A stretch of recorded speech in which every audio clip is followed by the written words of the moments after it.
안녕하세요. 오늘은 리버파드 3.0에서 새로 추가된 리콰이어 백류를 활용하여 여러 프로바이더의 데이터를 효율적으로 결합하는 방법을 배워보겠습니다. 비동기 데이터를 마치 동기 데이터처럼 다루는 실전 패턴을 소개해 드릴게요. 이 기능을 잘 활용하면 코드가 훨씬 깔끔해지고 여러 API 데이터를 조합하는 작업이 쉬워집니다. 오늘 배울 내용을 간단히 살펴보겠습니다. 먼저 리콰이어 백류가 무엇인지 알아보고 두 개의 API 결과를 합치는 방법을 배웁니다. 그 다음 기존 어요입 방식과 어떻게 다른지 비교하고 에러가 발생했을 때 어떻게 동작하는지 살펴봅니다. 마지막으로 사용 조건과 주의사항, 그리고 실전 대시보드 예제까지 함께 알아보겠습니다. 리콰이어 백류란 무엇일까요? 리버파드 3.0에서 새로 추가된 기능으로 에이싱 백류에서 데이터가 이미 준비되었다고 확신할 때 바로 값을 꺼내는 방법입니다. 이전에는 예니나 메이비언 같은 메서드를 사용해야 했는데 이제는 한 줄로 값을 추출할 수 있습니다. 개발자가 데이터가 준비되었다는 확신을 코드로 명확하게 표현할 수 있게 되었습니다. 리콰이어 백류를 쉽게 이해하기 위해 택배 비유를 들어볼게요. 배달 앱에서 배달 완료 알림을 받았다고 상상해보세요. 이미 음식이 도착했다는 걸 알고 있으니 문 앞에 음식이 있는지 일일이 확인하지 않고 바로 문을 열어 가져오죠. 리콰이어 백류도 마찬가지입니다. 데이터가 이미 준비되었다는 확신이 있을 때 불필요한 체크 없이 바로 값을 꺼내 쓸 수 있습니다. 이것이 개발자의 확신을 코드로 표현하는 것입니다. 코드로 살펴보겠습니다. 먼저 유저 프로바이더는 사용자 정보를 가져오는 퓨처 프로바이더입니다. 패치 유저 함수를 어요잇하여 유저 객체를 반환하죠. 그 다음 유저 포스트스 프로바이더를 보세요. 여기서 레프 와치로 유저 프로바이더를 구독하고 리콰이어 백류로 유저 객체를 바로 꺼냅니다. 그리고 점 id로 사용자 id에 접근합니다. 이 한 줄로 에이싱 백류에서 값을 추출하고 사용할 수 있습니다. 마지막으로 이 사용자 id로 게시글 목록을 가져옵니다. 리버파드 3.0 이전에는 어땠을까요? 에이싱 백류에서 값을 꺼내려면 예니나 메이비언 같은 메서드를 사용해야 했습니다. 코드가 피라미드처럼 깊어지고 가독성이 떨어졌죠.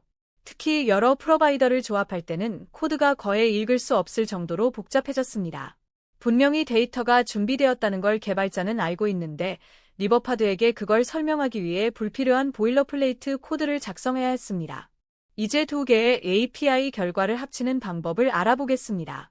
실무에서는 여러 프로바이더의 데이터를 하나로 결합하는 것이 매우 흔한 패턴입니다. 예를 들어 사용자 프로필 화면에 사용자 정보와 통계 데이터를 함께 보여줘야 하는 경우죠. 리콰이어 백류를 사용하면 각 프로바이더의 데이터를 마치 레고 블록처럼 조립할 수 있습니다. 두 개 이상의 비동기 데이터를 기다렸다가 모두 준비되면 합치는 작업이 단 몇 줄로 가능합니다. 코드를 보시죠. 유저인포 프로바이더와 유저 스테투스 프로바이더가 각각 다른 API에서 데이터를 가져옵니다. 그리고 유저 프로파일 프로바이더에서 이 둘을 결합합니다. 먼저 레프 와치로 유저인포 프로바이더를 구독하고 리콰이어 백류로 인포를 꺼냅니다. 마찬가지로 유저 스테투스 프로바이더에서 스태츠를 꺼내죠. 마지막으로 유저 프로파일 객체를 만들어 두 데이터를 담습니다. 리버파드는 두 프로바이더가 모두 데이터를 준비할 때까지 자동으로 기다립니다. 둘 다 완료되면 그때 리콰이어 백류가 실행되고 새 객체가 만들어집니다. 에이싱 어요잇 방식과 리콰이어 백류 방식의 차이를 이해하는 것이 중요합니다. 핵심은 반응성입니다. 리버파드의 가장 큰 장점은 데이터가 변경되면 자동으로 UI를 업데이트한다는 것인데 이를 위해서는 레프 와치를 사용해야 합니다. 레프 리드는 단순히 현재 값을 한번 읽어오는 것이고 이후 프로바이더가 변경되어도 알아채지 못합니다. 반면 레프 와치는 프로바이더를 구독해서 변경 시 자동으로 재계산합니다. 코드로 비교해 보겠습니다. 첫 번째 방식은 레프 리드와 어요잇을 사용합니다. 유저 프로바이더, 퓨처를 어요잇해서 결과를 받고 게시글을 가져옵니다. 두 번째 방식은 레프 와치와 리콰이어 백류를 사용합니다. 유저 프로바이더를 구독하고 리콰이어 백류로 값을 꺼내죠. 여기서 중요한 차이가 있습니다. 유저 프로바이더가 변경되면 어떻게 될까요? 첫 번째 방식은 재계산되지 않습니다. 리드를 사용했기 때문이죠. 두 번째 방식은 와치 덕분에 자동으로 재계산됩니다. 이것이 리버파드의 반응성입니다. 실제 시나리오로 비교해 보겠습니다. 사용자가 로그아웃하고 다른 계정으로 로그인했다고 가정해보죠. 유저 프로바이더는 새로운 사용자 정보로 업데이트됩니다. 이때 리드 방식을 사용했다면 게시글 프로바이더는 여전히 이전 사용자의 게시글을 보여줍니다. 변경을 감지하지 못했기 때문에 버그가 발생하는 거죠. 반면 와치 방식을 사용했다면 유저 프로바이더가 변경되었을 때 자동으로 재계산되어 새로운 사용자의 게시글을 가져옵니다. 완벽하게 동작하죠. 이제 에러 발생 시 동작을 알아보겠습니다. 리콰이어 백류는 데이터가 준비되었을 때만 안전하게 사용할 수 있습니다. 만약 프로바이더가 에러 상태이거나 로딩 중일 때 리콰이어 백류를 호출하면 스테이트 에러 요요가 발생합니다. 이는 버그를 조기에 발견하게 해주는 안전장치이자 동시에 주의해서 사용해야 하는 이유입니다. 에이싱 데이터 상태에서만 안전하게 값을 반환하고 그 이후에는 요요가 던져집니다. 에이싱 백류의 세 가지 상태를 이해해야 합니다. 첫 번째는 에이싱클로딩입니다. 아직 데이터를 가져오는 중인 상태죠. 두 번째는 에이싱 데이터입니다. 데이터를 성공적으로 가져왔습니다. 세 번째는 에이싱 캐러입니다. 에러가 발생한 상태죠. 리콰이어 백류는 오직 에이싱 데이터 상태일 때만 값을 반환합니다. 에이싱클로딩이나 에이싱 캐러 상태에서 호출하면 스테이트 에러 요요가 발생합니다. 따라서 프로바이더 간의 유존 관계가 명확할 때만 사용해야 합니다. 안전하게 리콰이어 백류를 사용하는 방법을 알아보겠습니다. 유저 포스트 세이프 프로바이더를 보세요. 리콰이어 백류를 호출하기 전에 해즈밸류로 먼저 체크합니다. 유저 레이싱, 해즈밸류가 펄스라면, 즉 로딩 중이거나 에러 상태라면 널을 반환합니다. 해즈밸류가 트루일 때만 리콰이어 백류를 호출하죠. 이렇게 하면 에러나 로딩 상태에서도 안전하게 처리할 수 있습니다. 해즈밸류 체크는 간단하지만 효과적인 안전장치입니다. 사용 조건과 주의사항을 정리해 보겠습니다. 리콰이어 백류는 만능이 아닙니다. 프로바이더 간 유존 관계가 명확하고 상위 프로바이더의 성공이 보장될 때만 안전하게 사용할 수 있습니다. 핵심은 A가 있어야 B를 가져올 수 있다는 관계입니다. 예를 들어 사용자 아이디가 있어야 사용자 정보를 가져올 수 있다면 이것은 명확한 유존 관계입니다. 이런 경우에 리콰이어 백류를 안전하게 사용할 수 있습니다. 잘못된 사용과 올바른 사용을 비교해 보겠습니다. 첫 번째 예시는 위험한 패턴입니다. 유저 프로바이더와 세팅즈 프로바이더는 서로 독립적입니다. 각각 다른 API를 호출하죠. 이 둘을 리콰이어 백류로 결합하면 하나라도 실패했을 때 전체가 에러 상태가 됩니다. 마치 두 개의 주사위가 모두 6이 나올 거라고 확신하는 것과 같습니다. 올바른 사용 예시를 보세요. 유저 아이디 프로바이더는 단순한 프로바이더로 이미 값이 확정되어 있습니다. 비동기가 아니므로 실패할 가능성도 없죠. 이런 경우에는 안전하게 유존할 수 있습니다. 대시보드 패턴을 알아보겠습니다. 대시보드는 일반적인 상세 화면과 다릅니다. 상세 화면은 모든 데이터가 필요하지만 대시보드는 각 데이터가 독립적입니다. 사용자 수를 가져오는 API가 실패했다고 해서 매출 정보까지 안 보여줄 필요는 없죠. 따라서 각 데이터를 독립적인 프로바이더로 관리해야 합니다.